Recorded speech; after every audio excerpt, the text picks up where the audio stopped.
Bom, pessoal, nesse vídeo a gente vai filosofar um pouco em conjunto sobre a questão do significado das palavras e aí na esteira de uma das correntes filosóficas que a gente já viu em vídeos anteriores, que é o pragmatismo, aonde se compreende que o significado das palavras são práticas sociais.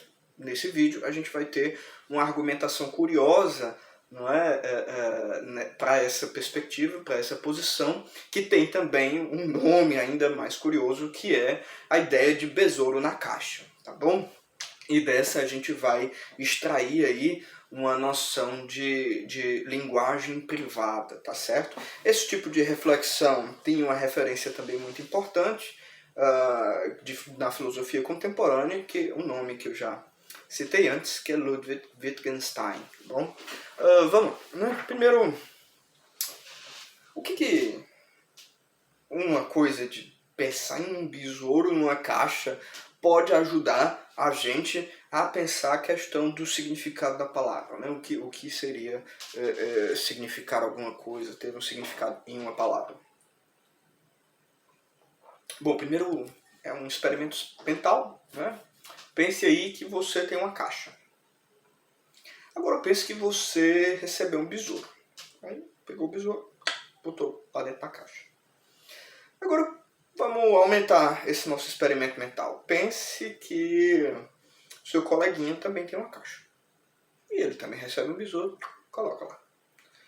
E vamos pensar aí que estamos numa sala de aula, etc. Todo mundo tem um besouro, eu também tenho, todo mundo tem uma caixinha, um besouro.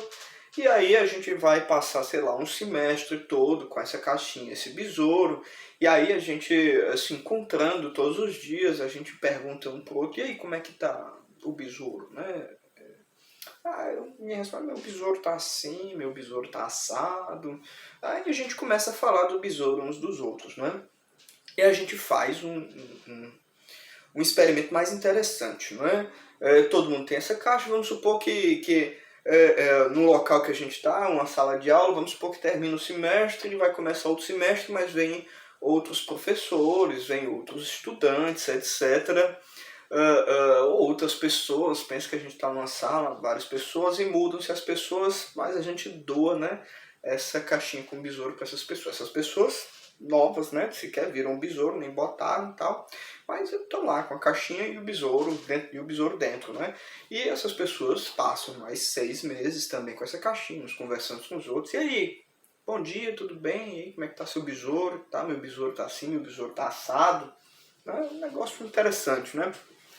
Até o ponto que a gente consegue falar.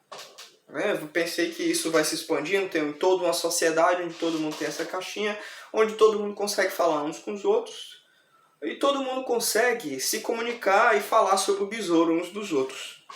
Né? Você consegue até normatizar. Não, teu besouro não tá assim não, teu besouro tá assado. Pelo jeito que tu tá falando, teu besouro tá assado, não tá assim. A gente consegue falar sobre esse besouro mesmo pessoas que nunca tiveram acesso ao besouro, sequer sabendo que existe um besouro ali. Né? Veja que todas as pessoas continuariam conseguindo conversar umas com as outras sobre os besouros, mesmo que não existisse besouro na caixa. Isso é extremamente importante. E que tipo de reflexão, né, isso gera, esse experimento mental gera, né? É um tipo de analogia que as nossas sensações internas estão para a linguagem, assim como besouros estão para a nossa linguagem também. A gente não precisa de sensações internas para falar, para utilizar a linguagem, não é? Na verdade, mesmo que a gente nem tivesse, a gente ia conseguir falar. Então quando você está utilizando a linguagem no seu dia a dia, não são as suas impressões internas que dão o critério de um significado de uma palavra, mas o comportamento que você tem em sociedade, as práticas em sociedade que ditam o significado das palavras. Isso é extremamente interessante. Você não precisa de ter um terceiro reino, uma dimensão, onde o intelecto mental vai lá e capta essas ideias, porque as nossas práticas sociais já são suficientes. Você não precisa de um besouro dentro da caixa para que as pessoas consigam falar sobre esses besouros de cada um, não é? Digamos assim. Isso é uma analogia muito poderosa e muito interessante, que tem os méritos que qualquer analogia possa ter e os deméritos também, né? Não vamos entrar aqui nisso agora, mas o que é interessante é que mostra que a linguagem possui, e a linguagem e seus significados possui uma característica de publicidade.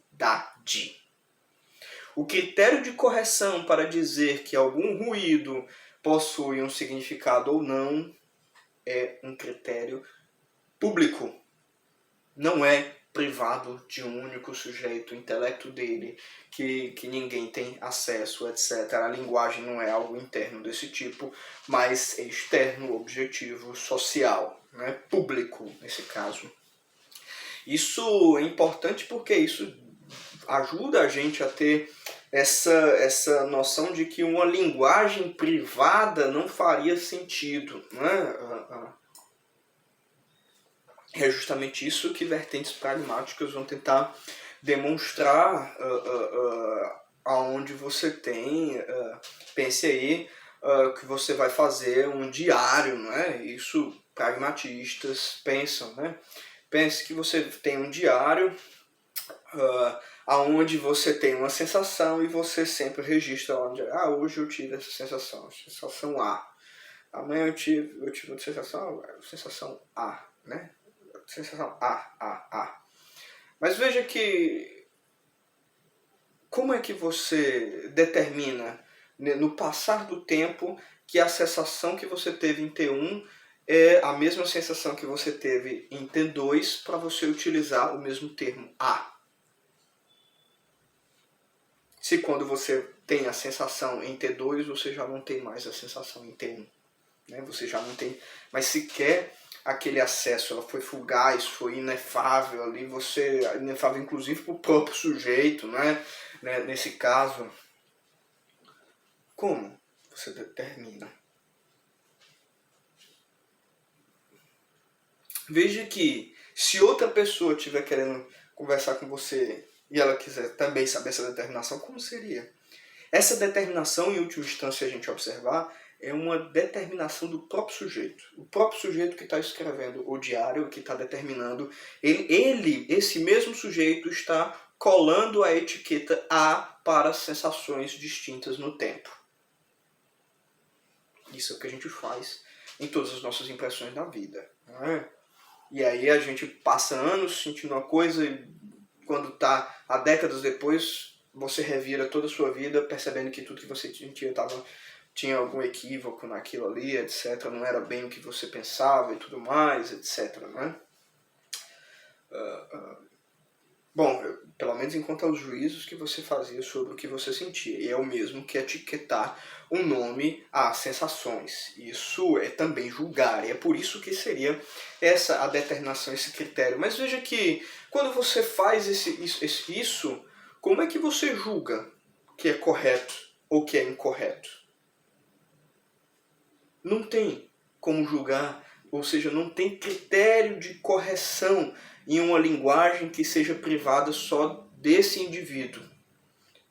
Precisa aí ser público com outros indivíduos para a gente ter um critério de correção, nesse caso, o outro. Né? O outro, você vai para um terapeuta, o outro vai dizer, não, isso que você está sentindo não é assim, é assado. Aí você percebe. Né? Você percebe. Você estava etiquetando de forma estranha, etc., né? de algum jeito, que ele causava sofrimento e tudo mais. Né? Desse ponto de vista, se o único critério é uma decisão interna, você não tem de fato o critério de correção, porque tanto faz, aí é da vontade do sujeito, é arbitrário. Se é arbitrário, não existe critério de correção. Qualquer coisa serve. Depende da vontade do sujeito. E é justamente por isso que não é um critério de correção. Ora, tendo isso em vista, parece extremamente implausível sustentar uma linguagem privada. Uma linguagem que ninguém mais tem acesso, só um único sujeito. Porque a linguagem precisa de critérios de correção. Sem critérios de correção ou regras gramaticais, uma linguagem não é uma linguagem. São só urros à vontade do delírio de um sujeito. Né? Desse ponto de vista, você tem uma poderosa ideia de que o significado das palavras vem por meio do seu próprio uso na prática social ou em um jogo de linguagem, como sustentam os pragmatistas. Né? Esse é um argumento poderosíssimo em relação à linguagem. Muitos tentam utilizar, inclusive, contra posições de filosofia da mente, como contra dualistas, etc., que vão sustentar que o mental é algo extremamente interno, não tem nada a ver com os outros. Essas pessoas que vão argumentar contra dualistas, tentando usar esses argumentos de linguagem, vão tentar reduzir as nossas sensações, o nosso mental, a linguagem, para dizer que o que importa é a linguagem, etc.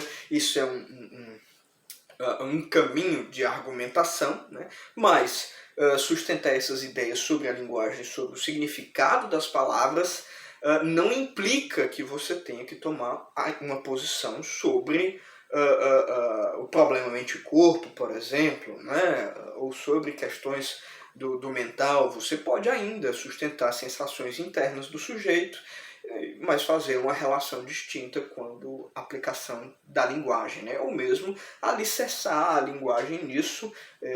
Tem gente que vai sustentar, né, linguagens privadas, linguagens conceituais, etc., apenas com a etiqueta de sensações, etc., e fazer uma relação entre essa linguagem e a linguagem pública, não é? Ou seja, não tem uma necessidade de negar uma posição em filosofia da mente se você assume esses argumentos. Pode ser mais fácil para um lado, pode ser mais fácil para o outro, mas esse argumento é para responder à questão do significado das palavras, que para o pragmatista seria o uso, uma prática social, o jogo de linguagem.